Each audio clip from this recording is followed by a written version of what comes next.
skills. It's a lot of things that come with skills, not just the average one-on-one fundamental of throwing the jab, throwing the right hand, and falling behind the left hook.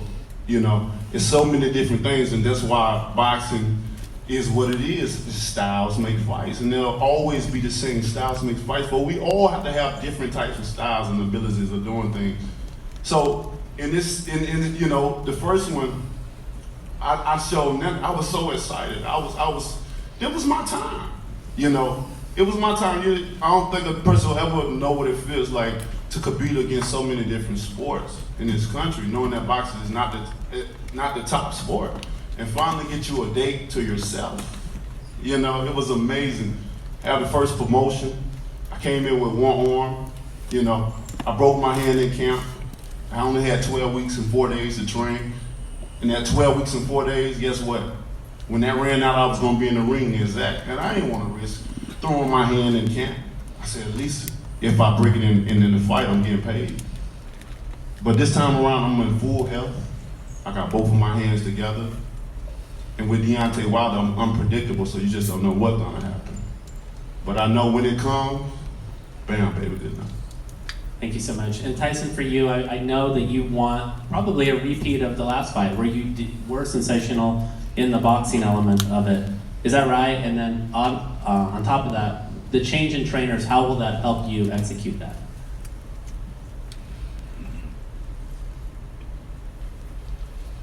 What can I say that Deontay Wilder hasn't always bored us to death in the last 20 minutes? I'm going to sleep listening to him talking on about nothing. I'm just waiting to hear his point. He still hasn't got to the point after 7 minutes of talk. What am I going to do in the fight? I'm going to win. That's what I do. Deontay Wilder can make all the excuses he wants to make up in his own brain. His team, everybody can tell him, you won that fight, baby, you won that fight. But listen, as a fighting man, you know when you win and lose fights. Simple as. He lost the fight fair and square, he will lose the fight again fair and square. They had to rob a man who was out the ring for 3 years, ballooned up 147 pounds, and he still couldn't beat him. They had to give him a bad decision in LA, you know, to get a victory for the so-called top bloke, top champion. I'm going to go out there, I'm going to give him a boxing lesson, I'm going to knock him out. That's exactly what I'm going to do. Why did I bring Sugar Hill in? Because I wanted to. Why do I keep switching trainers? Because I want to. You know, I'm a big believer in you never a finished article. You can always improve your game, you can always polish up again. You know, Wilder says he sticks with his team, fair play to him. I'm a man who likes to keep freshening things up now and again, and I do that regularly. That's what I do. So, you know, I'm training hard in the gym. I don't make excuses. It was what it was. I won fair and square. It was what it was. We get to do it again. We get paid for the same thing twice. So I'm not complaining. You know, he's the man here making excuses. He broke his right hand. I only had 12 weeks and 4 days to train. 12 weeks! I could be ready for a fight in 2 weeks. I'm ready for a fight today. Never mind 12 weeks and 4 days. Fuck me. You know, there's no need for excuses. There's no need for problems. I've heard he's had the flu, I heard he broke his hand, I heard he was having problems, or whatever. It doesn't really matter, because when I get him in there again, I'm going to make him feel the fury. He will get it. I've never been as sure as anything in my whole life. As sure as I was this morning putting this suit on and putting my shoes on and having a wash and brushing my teeth. That's how sure I'm going to kick this motherfucker's ass all over that ring. 100%. He can't win. He's got a puncher's chance just like everybody else. He could barely land it last time. He landed 2-3 punches in the full fight. I'm much sharper now, match fit, coming off 12 good rounds. You know, been in training camp. I haven't had to lose any weight. I'm fine. I'm great, ready to rumble right now. Hope he trains hard. Hope he goes to bed sleeping, thinking about me. If only I could land my right hand. You know, he's got out of jail a couple of times with that right hand in his last couple of fights. Like he said, people say to me, oh, he's lucky he gets away with this one shot. Like he just said, it ain't luck. He has to put it there.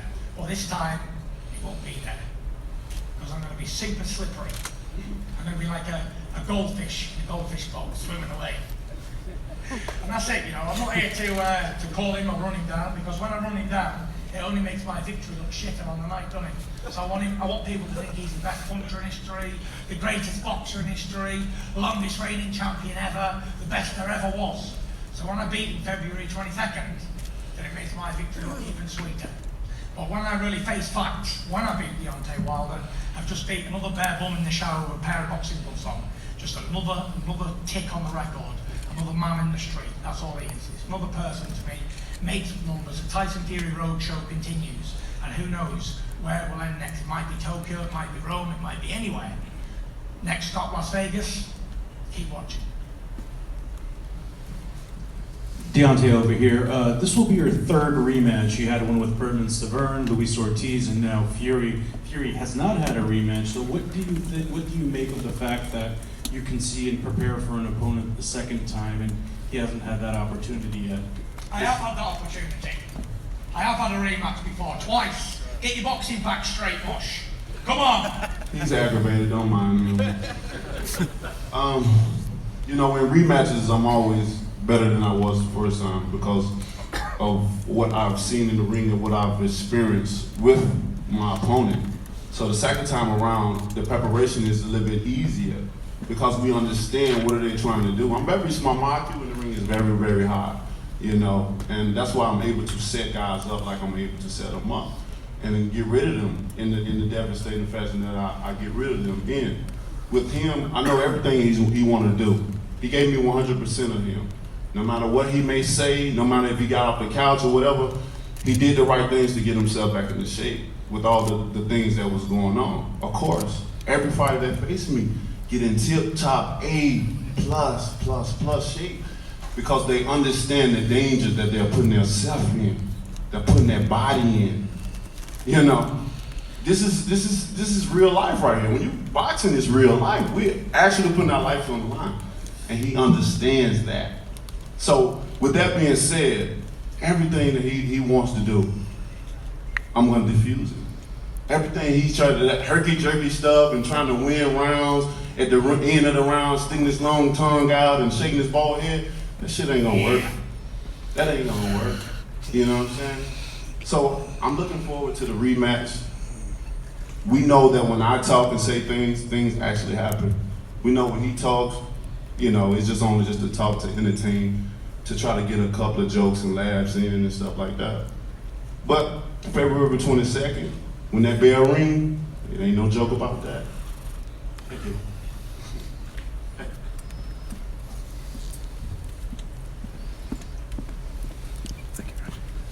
Quick question for Deontay Wilder first. Have you been able to recreate Tyson's movement in the gym? And what did you learn from the first fight about what you have to do to counteract that?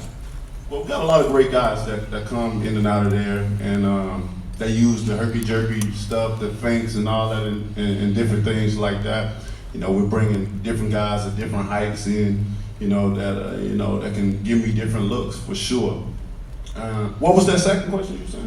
I was just saying, what did you learn from the first fight? What do you need to do to stop him from getting away? For the first fight, just being more calmer. You know, you're going to see a much more calmer and patient Wilder this time, just like you've seen in the Ortiz. You know, a lot of people didn't understand what I was doing. You know, and when you're blessed with power, you know, you're not worried about rounds and different things like that.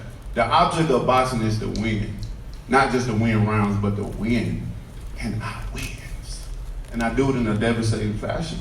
I do it in a fashion in which you guys get dressed to come and see. Y'all not coming to see a heavyweight go 12 rounds talking about skills and wheels and paying bills. You come to see him get knocked out. That's what you come to see because you most likely have things planned, you know, after that you want to go see. So when it's a good night, hey, you say thank you, Deontay, and you go on about your business and handle what you got to do that night. But I'm more than prepared. Like he said he's ready right now, I am too. And I can say it with a smile. I'm in a happy place in my life.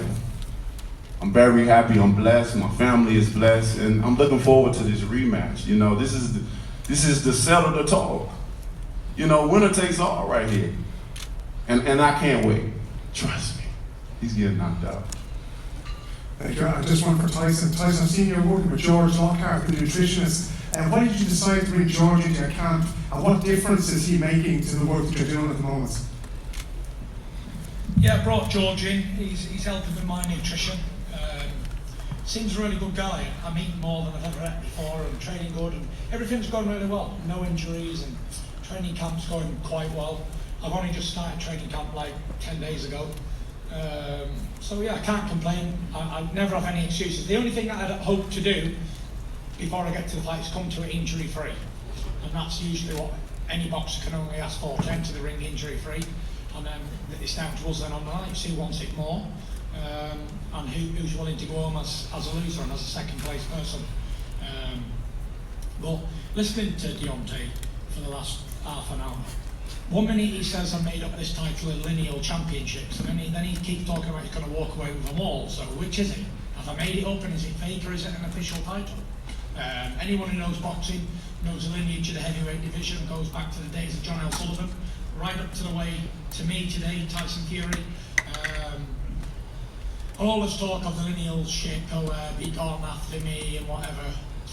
If he beats me, he'll be beating the lineal heavyweight champion of the world, which means he's the best of his era. And every era there's the best, and I'm the current best lineal champion of my era. I took that title from Vladimir Klitschko, 28th of November 2015. Nobody disputed that Vladimir was the best of the day, and I inherited that title off him. So until somebody beats me, I'm still a lineal champion, and still it exists. I actually set a massive precedent when it comes to titles, because it was the first time in history that the lineal championship had ever split from the Ring Magazine championship. And I spoke to Ring Magazine guys today, and they're quite delighted that the Ring and the lineal will be put back together after a 3-year, 4-year layoff. So yeah, it's going to be a fantastic night. Deontay Wilder is going to come in, and like he said, he's going to be more patient and more relaxed, and whatever he's going to do, try and land that right hand. Of course, that's his best weapon, big right hand, knock me out, whatever. And it's my job not to let him do that. And the fact of the matter is, I'm not going to dress it up, I'm going to speak the honest truth. If I'm stupid enough to get hit by that big stupid right hand, then I deserve knocking out. And he will knock anybody out. As we saw, he hit me with it twice, and bam, I hit the floor twice. But it's not how you hit the floor, it's how you get back up and respond. And he knows he ain't messing with no quitter, no shithouse here. I'm a fighting man. And the late great Brendan Ingle once said, to beat Tyson Fury, you have to nail him to the fucking canvas. And that's what this little skinny legged super noodle will have to do, nail him to the canvas. And if he can't do that, I'm going to eat him up. This time is going to be different. He thinks I'm going to come out irking and jerking, as Eddie Hearn says. Everyone's took that style now. The irky-jerky style of Tyson Fury. Made it famous. I'm not looking for irky-jerky. I want him to meet me dead in the centre of the ring. Let's have a slugfest. Best man stands up, loser goes down. I got 20 knockouts out of 29 wins. He knows he was rocked 3 or 4 times in that fight, but I never had the gas to finish him. I'll be honest and truthful. I didn't have the gas after the layoff, after all the weight loss. I never had the gas to put my foot down. This time I can turn that screwdriver until he's gone. And I want to meet him head on. El mono, in the centre of the ring. Let's make it a Tommy Hearns, Marvin Hagler type fight. Best man stands, the loser goes back and recruits. Back to the gym, back to the drawing board. I'll meet you, Deontay, in the middle of the ring, 22nd of February. I won't be running. You won't have to look anywhere for me. Just watch out for the right hands, because you're going to sleep in 2 rounds. 2 rounds, going down. I had a dream. I keep having the same dream about round 2. I'm playing poker all the time. I keep getting dealt number 2. It's definitely a thing. He's getting knocked out in 2 rounds, 100%. 2.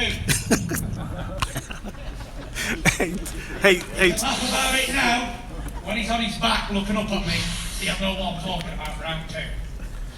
Hey Tyson, I got a question for you guys both, but Tyson, for you first, you're reuniting with the trainer. What are you looking to get out of reuniting with this trainer for this fight coming up, this rematch? I've been really honest with you. I told exactly the truth. I'm looking for a knockout. I didn't come here again to get a bad decision.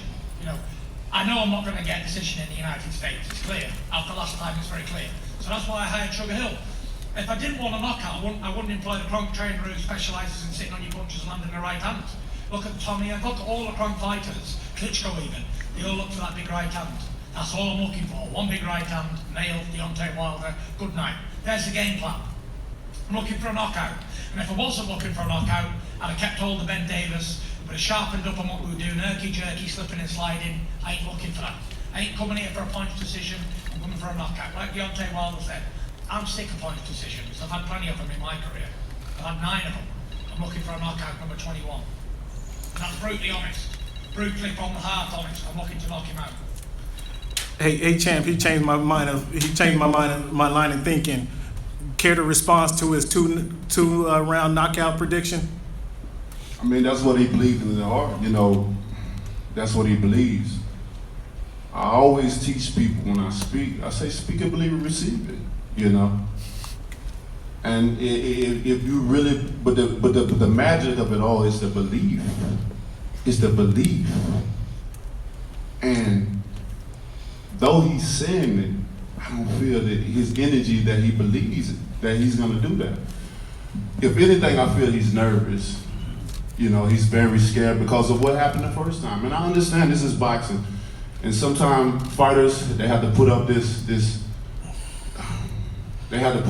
front, you know, like it's all good and nothing, you know, nothing gets to them or nothing hurts them, or, you know, we always acting tough and stuff because of the sport that we're in.